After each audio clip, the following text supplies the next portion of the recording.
हमारी super aunty कभी कुछ गलत नहीं कर सकती। लगता है उस बच्चे को सुपर आंटी से बहुत लगाव है। एक बार बड़े झूठ बोल सकते हैं, पर वो बच्ची जरूर सुपर आंटी के बारे में हमें कुछ ना कुछ बता देगी। उस नकली सुपर आंटी को किसी भी हाल में हमें पकड़ना होगा। तुम हर बार की तरह कुछ करो ना, मतलब किसी तरह माँ जी को हैंडल कर लो बस। हम जितनी जल्दी हो सके उतनी जल्दी वापस आ जाएंगे।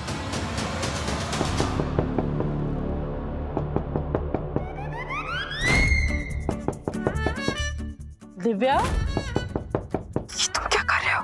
मुझे क्या पता। दिव्या,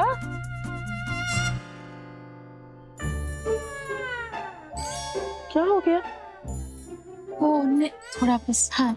क्या तुम दोनों भी ना, अच्छा सुनो, अगले कुछ घंटे तक तुम इस कमरे से बिल्कुल बाहर नहीं जाओगी, इसलिए तुम्हारा खाना मैं यही ले आई। चलो बैठो और खाना खा लो। चलो चलो चलो। और आज मैं यहाँ इसी आराम कुर्सी पे सोने वाली हूँ। नहीं क्या हुआ? माँ, आप यहाँ क्यों सोएंगी? अपनी बहू की सुरक्षा के लिए इतना तो मैं कर ही सकती हूँ ना। दिव्या, खाना खा लो बेटा।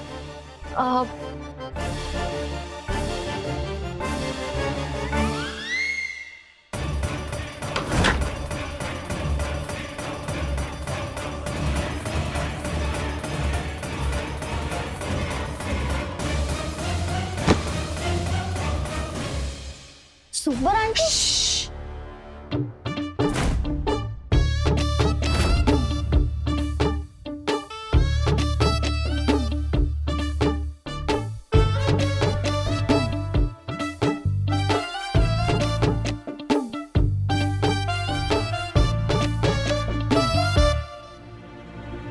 दिव्या,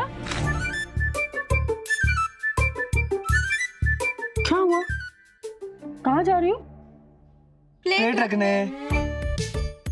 अभी मैंने क्या कहा था तुमसे कि तुम इस कमरे से बाहर नहीं जाओगी। बस प्लेट ही तो रख। नहीं बोला ना? अरे विशाखा, यहाँ आओ। हाँ चाची जी। ये प्लेट ले जाके किचन में रख दो। हाँ ठीक है। माँ चलो, विशाखा चली गई। आप इतनी देर से बैठे हो, थक गए ना। चलो माँ, आप अपने रूम में जाओ और आराम करो। मैं यहाँ से हिलने वाली नहीं हूँ। और वैसे भी पंडित जी की बातों को तुम लोग गंभीरता से नहीं लेते, ये मुझे पता है। इसलिए मैं तुम पे भरोसा नहीं करती, मैं सिर्फ अपने आप पे भरोसा करती हूँ। माँ जी, हम क्या कह रहे थे? सर बहुत दर्द कर रहा है हमारा। ठीक हो तुम? हाँ बिल्कुल ठीक है प्रेम। ठीक है दिव्या, तुम ठंड भी लग रही है हमें थोड़ी। तो तुम आराम कर लो ना थोड़ी देर।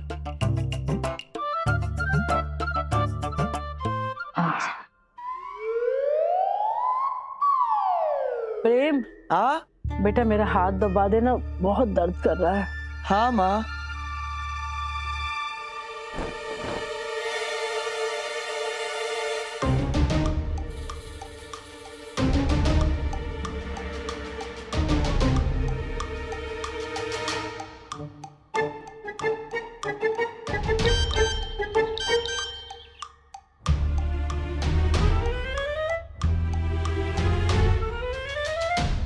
माँ, हाँ, मैं पानी पी लूं? तू पानी पीने के लिए कब से मुझे पूछने लग गया? जा जाके पी के आ जा, मैं हूँ यहाँ पे। हाँ, दिव्या का ध्यान रखेंगे। किसी को पता नहीं चलना चाहिए कि हम यहाँ हैं।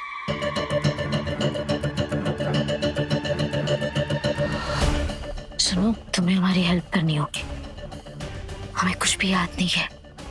हमारी याददाश्त वापस लाने में हमारी मदद करोगी? ठीक है सुपर आंटी, हम आपकी मदद करेंगे।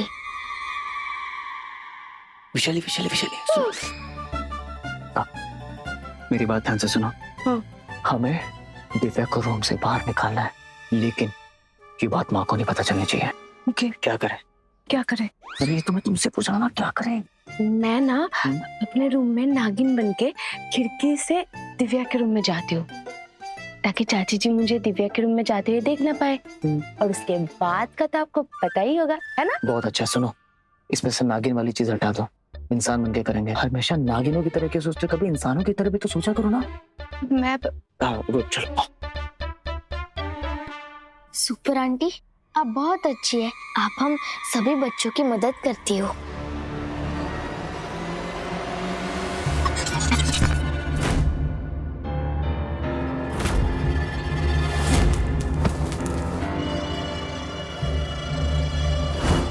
ये हमारे लैपटॉप को क्या हो गया? भाई तुम लैपटॉप छुपो और ये बताओ कि तुम हमारे बारे में क्या जानती हो? हम कहाँ रहते हैं, हमारा घर कहाँ है, हम किसके साथ रहते हैं, कुछ भी पता है तुम्हें हमारे बारे में?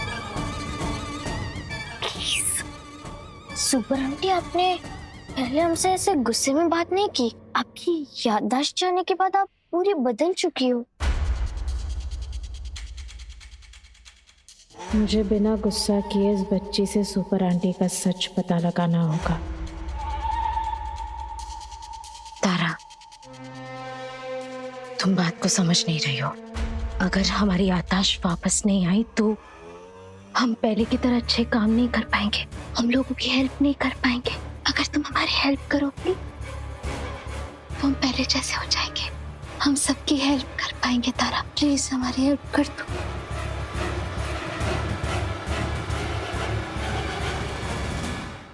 सुपर आंटी, शायद ये बात तो आज तक किसी को नहीं पता कि आप कहाँ रहती है, किसके साथ रहती है। इसका मतलब तुम्हें हमारे बारे में कोई काम की चीज पता ही नहीं।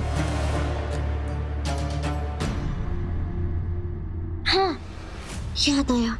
सुपर आंटी, आपने हमें दिव्य मोती दिया था ना, जिससे हम आपको बुला सकते हैं। याद है आपको? नहीं, याद तो नहीं है, पर अगर तुम उस मोती को अभी यूज करोगी तो शायद हमें उस सिग्नल से कुछ याद आ जाए। है तुम्हारे पास अभी वो? ढूंढ सकती हो? ठीक है सुपर आंटी। चलो ढूंढो।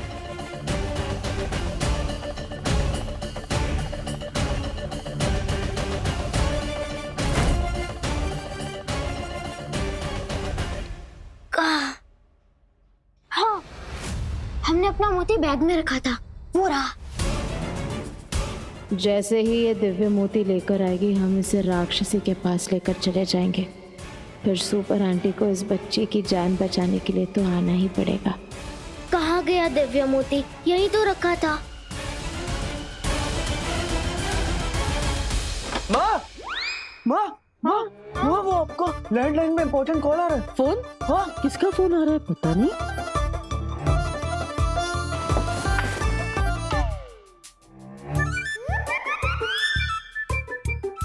लेकिन प्रेम,